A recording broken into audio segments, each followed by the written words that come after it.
Time now for Back Pages tonight here on Sky Sports News, bringing you a first look at the sports stories in the morning's newspapers. Pleased to say, joining us on the show are ESPN senior writer Mark Ogden and football writer and broadcaster Henry Winter. Welcome to you both, gents. Great to have you here. Let's quickly run through the back pages. Telegraph of Sports Supplement has this. Chelsea co-owner denies sell-off speculation. Of course, the cricket takes centre stage as well, with Ollie Pope with that redemptive century.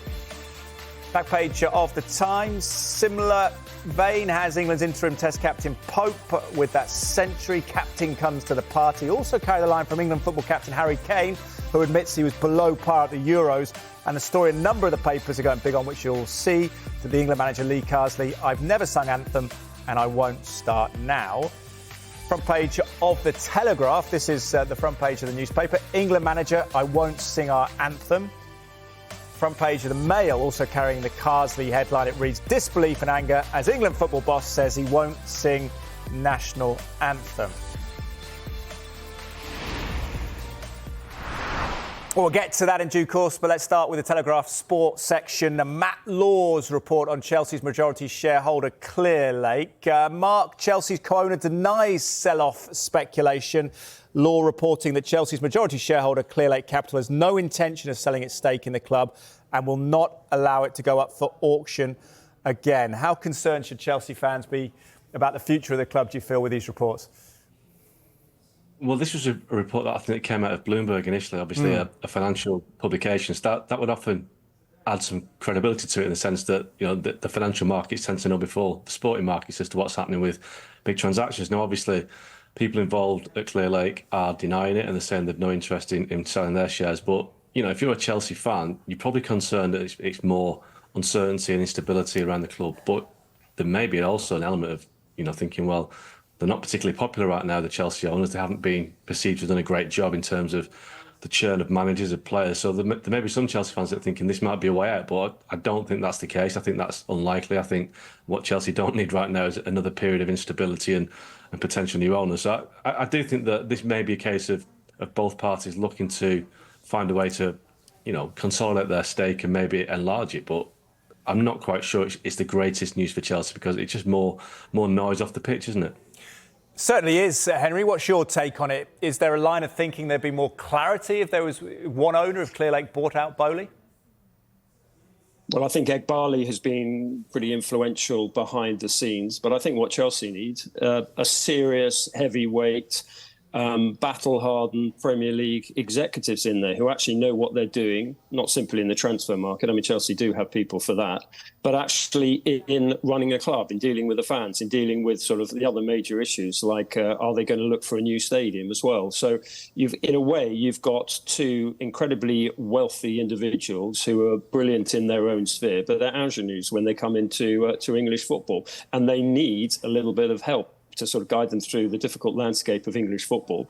And now you've got this, as Mark says, what you don't want necessarily is churn in the boardroom, as well as they've had churn in the dugout and the crazy amount of players that they've got in. So it's all such a distraction from what Chelsea Football Club should be about, which is excellence on the pitch. Certainly there's a lot going on the pitch. What do you think, Mark, in terms of press relations? Does it, I guess, make people raise concerns about the club? What's your take on it in terms of the back of a delicate summer in the transfer window where some players were left out in the cold? Yeah, I mean, I think the situation with Chelsea, there's a lot of noise around the club as to who owns the club, who runs the club. When, you know, there's that many factions involved, whether they're on speaking terms. There has been suggestions that Boehly and Egbali aren't getting on. That's been denied by everyone close to them, but that is the noise around the club. So, again, it's just a bit of a soap opera right now, Chelsea, isn't it? You know, off the pitch, on the pitch, in the boardroom, in the dressing room, in the reserve team dressing room, half the first team are training. It's just a club that has too much noise going on around it. And I think, you know, that the clubs that are successful in the Premier League right now, Man City, Liverpool, Arsenal, there's no noise off the pitch, is there really? It's all very stable. So I think that's what Chelsea need. And, you know, you look at Man United, they're another club that have had over the years a lot of noise, a lot of instability, and that's why they've been struggling. So Chelsea needs something to settle down, and their owners to just back the manager, like Henry says, trust the people they're appointing and let them get on with it. Absolutely. We'll keep across that story. Matt Law does say that the relationship between Egbali, Feliciano and Boehly, the main people involved, is professional. It's described that way, with Clearlake having a 61.5% stake. Let's talk England. Henry, a familiar domain for you. I wonder what you make of some of these front pages of the papers, though. The Mail front page, disbelief and anger as England football boss says he won't sing national anthem. The Telegraph front as well, England manager, I won't sing our anthem. We'll get to the back pages in a moment as well because they've gone with it. Henry, how surprised are you that it's made the front pages, the fact that former Ireland international won't sing the English anthem in Ireland? Well, that's exactly right, Teddy. The fact that he's played 40 times for the Republic of Ireland, for another country. I think when he was under-21s manager, he didn't sing the national anthem. So the England under-21s manager, he didn't sing the national anthem then. To be honest, I'm more concerned about him getting a tune out of the players rather than whether he can actually either sing in tune or out of tune or whether he sings it. He actually says in those reports that he's very much in the zone and he's not focused. We've had England internationals, England players who've not sung the national anthem before because, and they are passionate about their country, but they've been so in the zone. If we are getting concerned about a song, an anthem, I understand, the emotional connection, but he's not English just because he was born in Birmingham. I mean, I was expecting most of the headlines today to be about what reception that Declan Rice might be getting out for, given that he's actually played for Ireland. So I mean, it's all about the team. It should be about the players. It should be about, after what happened in the European Championships, the fact that Gareth Southgate A, didn't get England over the line, and B, the quality of the football. So I think what England fans will want tomorrow night, whether Lee Carsley joins in with the pre-match national anthem or not, and he says he's not, they want to see an England team on the front foot, attacking. They want to see the players playing with pride in the shirt, getting actually and creating and expressing all this fantastic talent we've got. The actual singing is, I have to say, is a slight issue. OK, well said. We'll get back to the tactical side and technical side of it in just a second, Henry, because I want to pick you up on that and the possible changes in the future. Mark, what's your take on it? Do you think the waters have been muddied a little bit because Lee Carsley is born in Birmingham and speaks with a Birmingham accent? Is it confused people? I don't remember suggestions or outrage that Capello or Eriksson didn't sing the anthem or didn't know the words. I just don't get it. I really don't. First of all, the England manager shouldn't be judged on whether he sings the anthem. He should be judged on how good he is as a coach or as a motivator. I think the rest of it is just trivia, to be honest. And I think, every player, every coach, everyone involved with England has the right to decide whether to sing the anthem or not.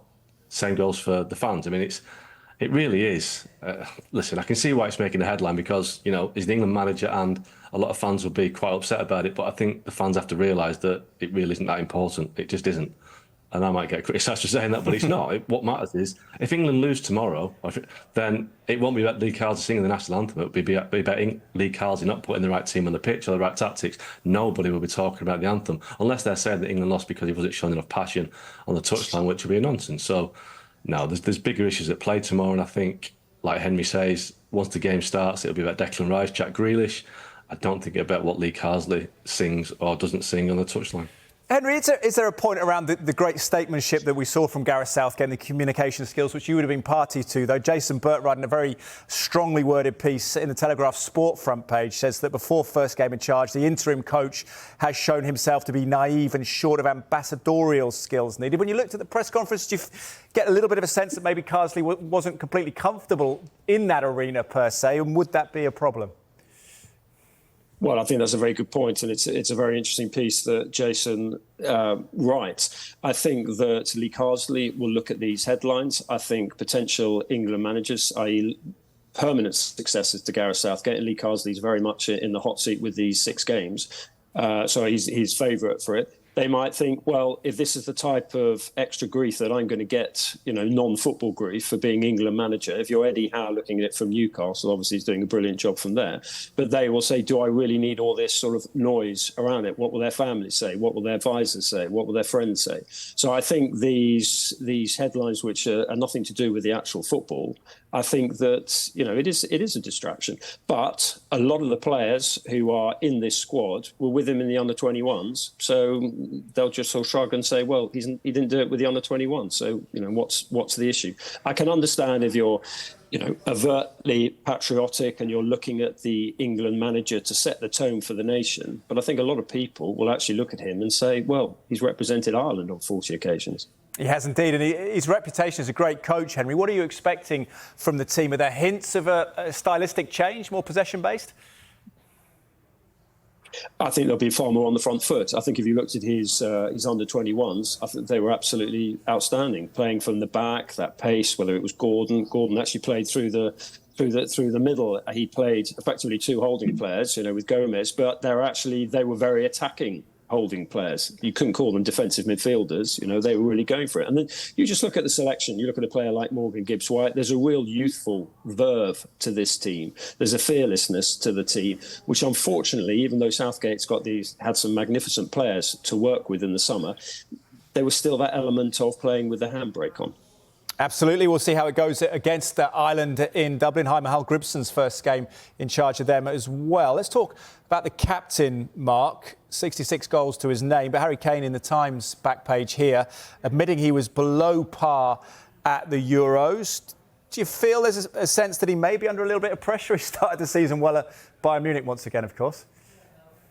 Well, he is and he isn't, because, yes, he's under pressure because his performances weren't great in the Euros, and I think, he's accepted that he didn't look fit and he had injury at the end of last season with Bayern, as we know, but he looked off the pace and he was dropping too deep and he was leaving holes up front where he should have been. But he's only under pressure if somebody's putting him under pressure, and there's not really an obvious, replacement. Ivan Toney's gone to Saudi Arabia, so I think that takes him out of the equation. So, if Harry Kane was to be injured this week and he couldn't play next week, who would play in his place? There isn't obvious, Dominic Solanke's not really ready to replace Harry Kane yet. So he's under pressure when somebody's there to put him under pressure, and I don't think we're at that stage yet. Yeah, what do you think, Henry? Do you think we should be concerned that there isn't an obvious understudy? Would Kane perhaps be better if there was one? You can play Gordon through the middle, which Carsley did to great effect in the under-21s.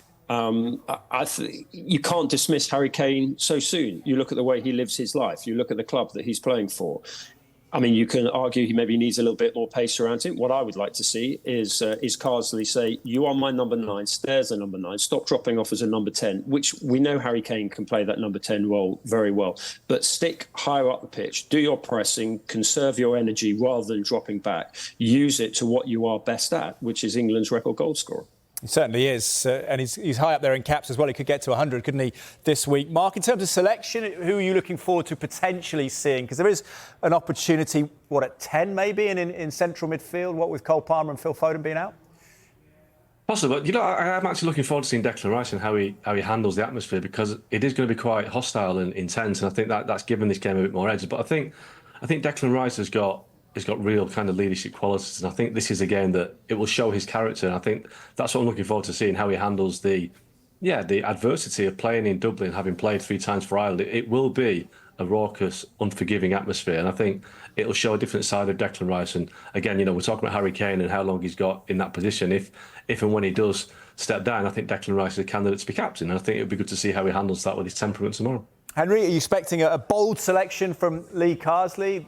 Angel Gomez got a lot of headlines for being in the squad. Could he play? Or Abera Eza, could it be a significant opportunity for him?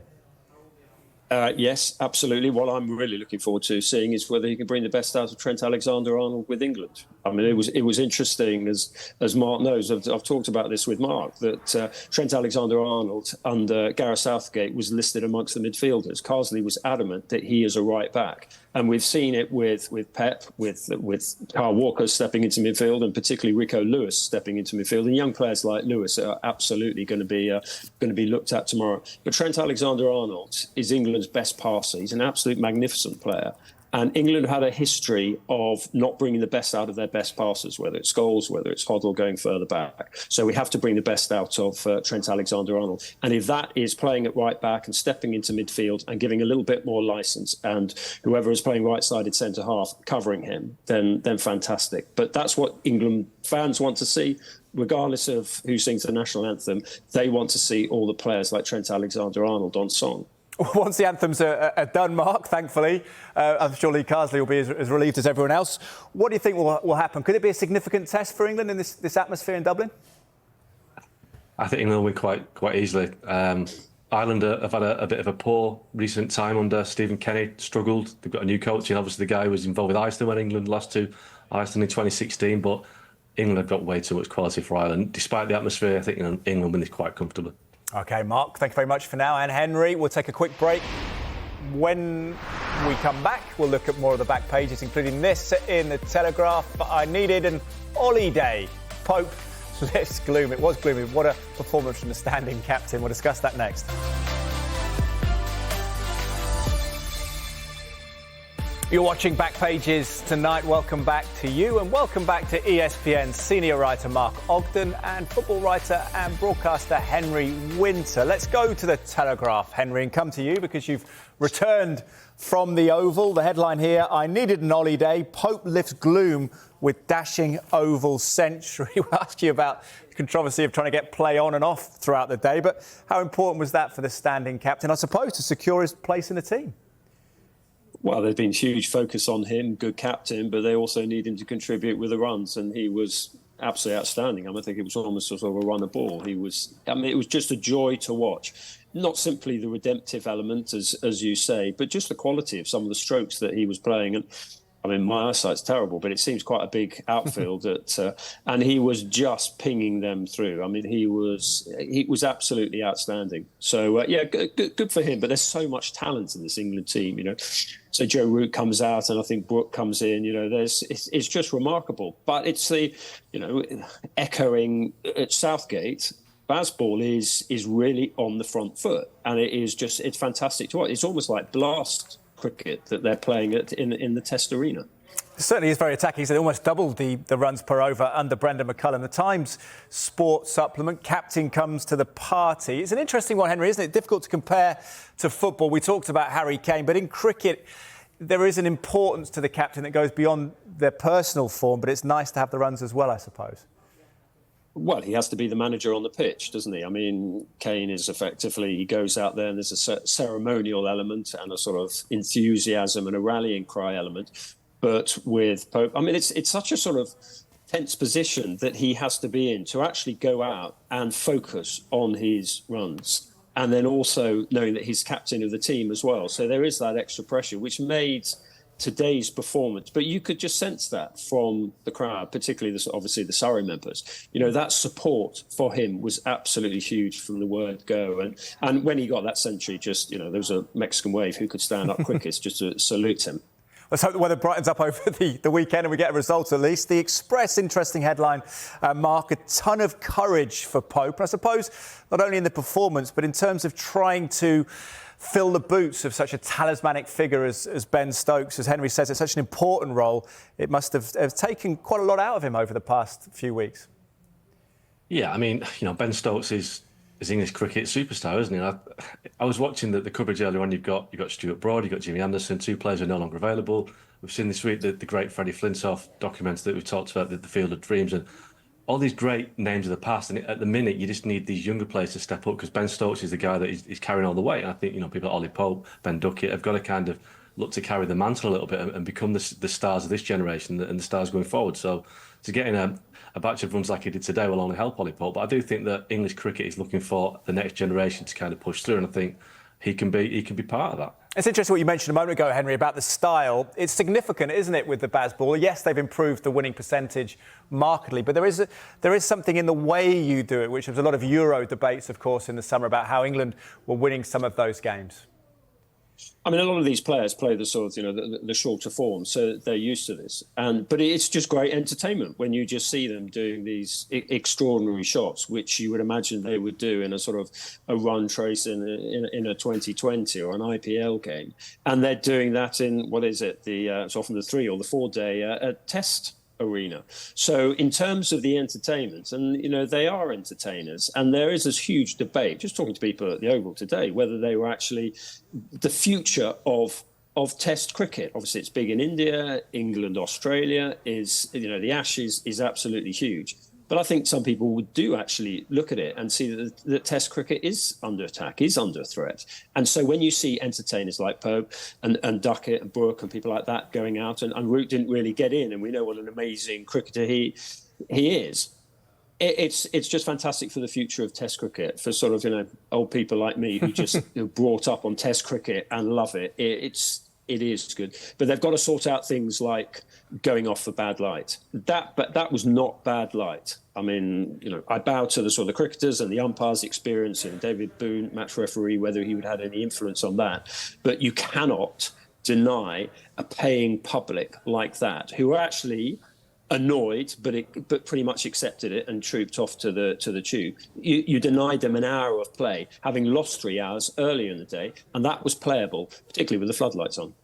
Good point. Yeah, topical as well, isn't it, with the prices are paid? I know Ben Stokes, who's injured at the moment, has said that Test match prices need to come down. We're looking at that in football as well. Talking of entertainment, Mark, it hasn't made any of the papers, the back pages we've seen, but talk about Craig Bellamy's new era getting underway at the Cardiff City Stadium. 0-0 the final score against Turkey, who finished the game with 10 men. But lots of positive reports about the style of play. Does that surprise you that they're sort of aggressive, attacking team? Is it a team that we can see maybe in Bellamy's mould? Well, I mean, obviously that's Craig Bellamy all over, isn't it?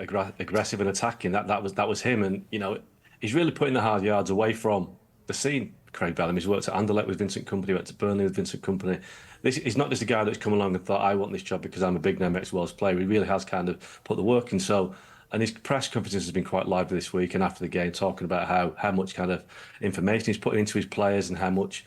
He said this is the worst they'll ever be tonight. He said this is the worst performance they'll ever be. It'll only get better. So he's got massively high standards. I do think that some of his players might find him quite challenging to play with at times. I think they might find him very demanding.